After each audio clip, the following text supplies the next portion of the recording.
When looking in your engine bay, this is a Jeep 2026 Wrangler. This is a Wrangler Sport also. The most notorious, most popular place that we do install these is right here in this location. You can see the bolts that are between the rail and the frame. Those two bolts there, they're a 10 millimeter. You'll take one out, you'll slide that in, and you'll install that here. Then in this lower spot, you will go ahead and put a self-tapper screw down in the bottom. It's hard to reach, so you're going to want to pre-drill it, then install that self-tapper screw. This will be the location of our 100 amp auxiliary panel. I know it's a little tricky, but you can get in here with a 10 millimeter by just behind there, turn it, and behind here, and that will tighten this up. After mounting the bracket, go ahead and place your auxiliary panel on top of the bracket. Use the provided screws, machine screws with washers and one nut underneath. Place the other one in one of the three slots. Feel free to align them on an angle, whatever you need to do, but for best placement and fitment for your hood to clear it. In this case, we did one slot back. We'll go ahead and use a number 3 drill bit to tighten these down. After installing the auxiliary base on top of the bracket, take the lid off.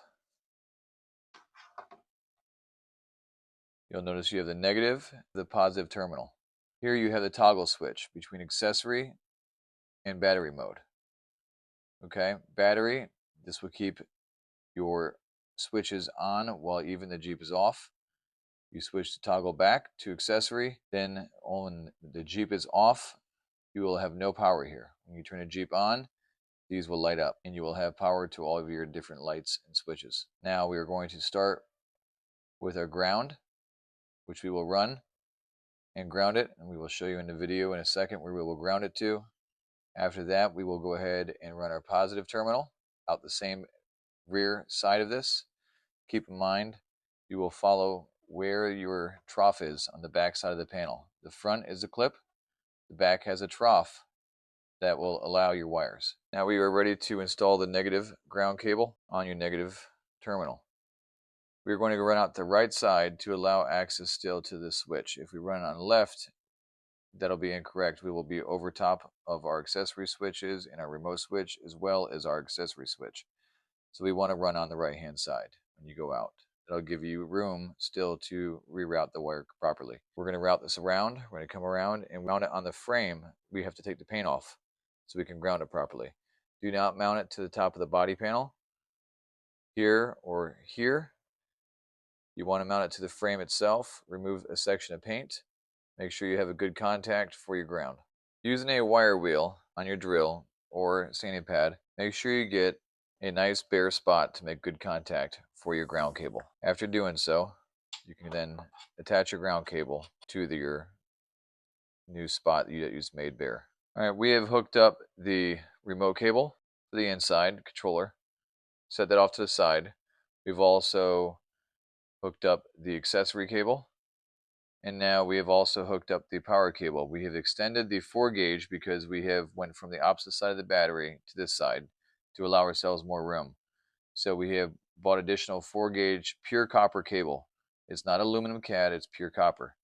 We're going to tessa tape this accessory cable to the battery cable, run it along the back of the chassis here, of the engine compartment, and over to the battery. Okay, we have now ran a raceway, wrapped it in tessa tape along the back side, across to this side.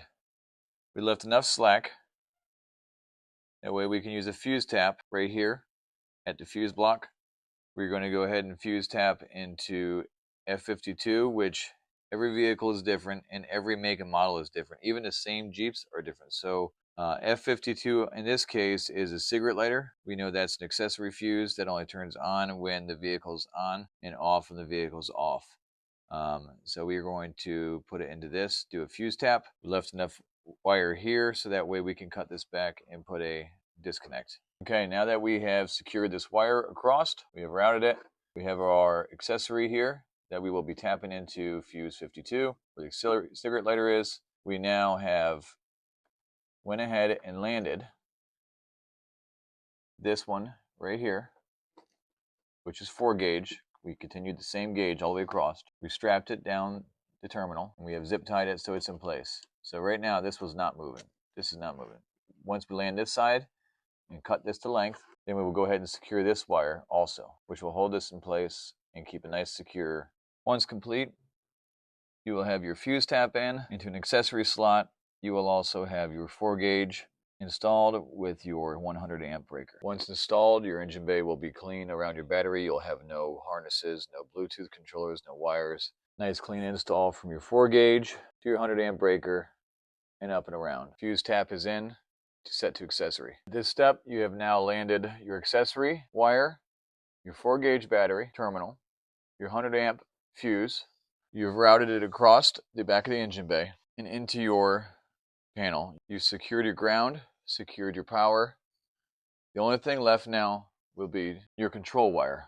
You can snake it through here, through this A-pillar, pull the windshield back, trace along the windshield to set up for tack forms mount or our brackets that come with it.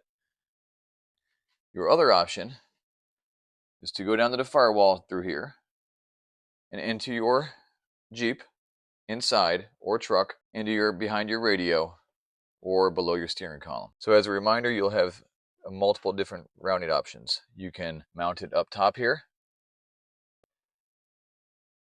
You can mount it over here. You can mount it up top.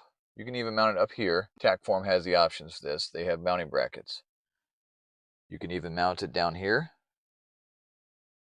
Where you want to mount your control panel at will be completely up to you. Remember, it's where it's accessible for you that matters, and do not block your windshield for safety reasons.